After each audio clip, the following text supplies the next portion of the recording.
स्वागत है आप सभी का एक बार फिर से कार्यक्रम में। और एक बार दो स्टॉक्स स्क्रीन पे लेकर आइएगा। That's IGL, MGL, Gujarat gas.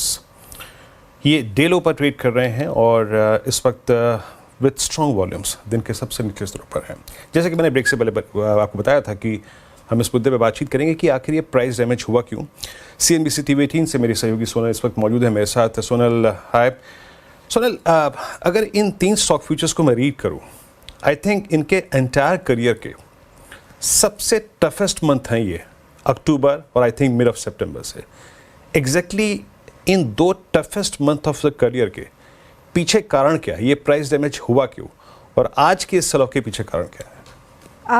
बहुत बड़ा दबाव हमें नज़र आ रहा है इन स्टॉक्स में। इसका एक रीज़न ये है कि गवर्नमेंट ने इनका गैस आवंटन कम कर दिया है 20% से, और ये सेकंड मंथ इन रो ऐसा हो रहा है। तो इसका मतलब क्या है? अभी इनको सिर्फ 40% गैस मिलेगी डोमेस्टिक प्रोडक्शन से, जो हमारी डोमेस्टिक गैस होती है जिसका प्राइस $6.5 पर MMBTU है।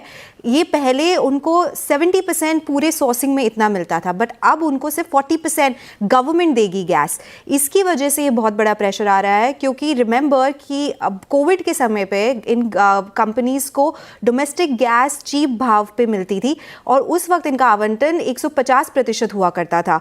फिर वो कम होकर 100% हुआ, फिर FY23 वो में 90% हुआ और अब वो 40 से 45% तक ही है। इसका मतलब ये है कि जो बाकी बचा हुआ इनको सोर्सिंग है वो स्पॉट LNG से करना पड़ेगा या HPHT गैस से करना पड़ेगा, या फिर उन्हें नई फील्ड से गैस खरीदनी पड़ेगी। और ध्यान रखिए वहां पे $9 पर MMBTU का कॉस्ट पड़ता है इन कंपनीज को। इसका मतलब है इनका 50% जो भी गैस सोर्सिंग होगा, रॉ मटेरियल होगा, वो अब मार्केट लिंक्ड हो जाएगा, जो अभी तक $6.5 पर MMBTU पे इनको मिल रहा था। इसका मतलब इनका रॉ मटेरियल प्राइसिंग बढ़ जाएगा। ये बहुत बड़ा खतरा है इन कंपनीज के लिए, बिकॉज इनका अगर रॉ मटेरियल प्राइसिंग बढ़ गया, इसका मतलब ये हुआ कि इनको जाके अपना प्रोडक्ट प्राइसिंग जो CNG है उसका प्राइस बढ़ाना पड़ेगा।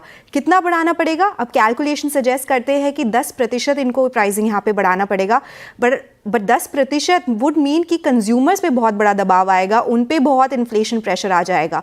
और अभी हम उस मुकाम पे है जहाँ पे हमें दिख रहा है कि दिल्ली के इलेक्शंस है, महाराष्ट्र स्टेट इलेक्शंस है। हो सकता है कि दीज कंपनीज वो लोग जाके प्राइस उतना नहीं बढ़ा पाए जितना उनको बढ़ाना पड़ेगा अपने EBITDA मार्जिन्स को सस्टेन करने के लिए।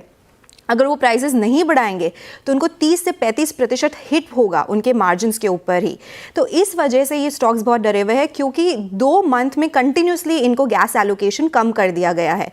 और ऐसा भी बोल रहे हैं एनालिस्ट लोग, जेफरीज का बात आएगा, जेफरीज ने बोला है कि वो ऐसा सोच रहे हैं कि नेक्स्ट ईयर तक बिल्कुल इनको डोमेस्टिक गैस नहीं मिलेगा।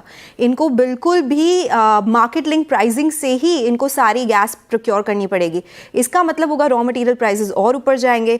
इसकी वजह से उन्होंने EPS एस्टिमेट्स काट दिए हैं। महानगर गैस के लिए, IGL के लिए 27%, गुजरात गैस के लिए 19%। उन्होंने डाउनग्रेड कर दिया है महानगर गैस और IGL को अंडर परफॉर्म पे। JP मॉर्गन ने दोनों स्टॉक्स को डाउनग्रेड कर दिया है, महानगर गैस और IGL को। उनके टारगेट प्राइस कम कर दिए गए हैं 1300 और 343।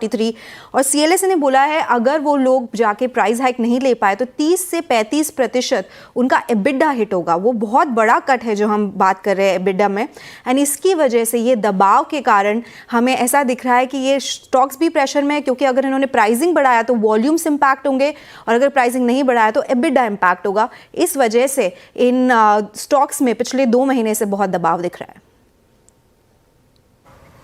सोनल, बहुत बहुत शुक्रिया। आपने बखूबी, अगर आप देखें, हर पहलू को समझा दिया यहाँ पर। और ये स्थिति पॉसिबल है सोनल कि कोई भी गैस एलोकेशन ना हो, एंटायरली इनको मार्केट से पूरी की पूरी सोर्स करनी पड़े? ये एक्चुअली पहले तो कभी हुआ नहीं। ये पहले कभी हुआ नहीं है। 2014 से APM गैस एलोकेशन चालू हुआ था, बट अभी गवर्नमेंट क्या करती है क्या नहीं करती वो हमें देखना पड़ेगा। बट एनालिस्ट बोल रहे हैं ये बहुत पॉसिबिलिटी है कि ये हो सकता है, क्योंकि पुरानी गैस से, ध्यान रखिए, गैस प्रोडक्शन कम होता जा रहा है और नई फील्ड से गैस प्रोडक्शन जो बढ़ रहा है वहाँ पे प्राइसिंग ज़्यादा है। तो ये वेट एंड वॉच की स्थिति है। शुक्रिया सोनल इस पूरी जानकारी के लिए और चर्चा के लिए। और तीनों स्टॉक्स में गिरावट क्यों है और ये गिरावट पिछले 2 महीने से persist क्यों कर रही है, अब आपको इसका एक वाजिब रीज़न मालूम चल गया होगा। अब एक ब्रेक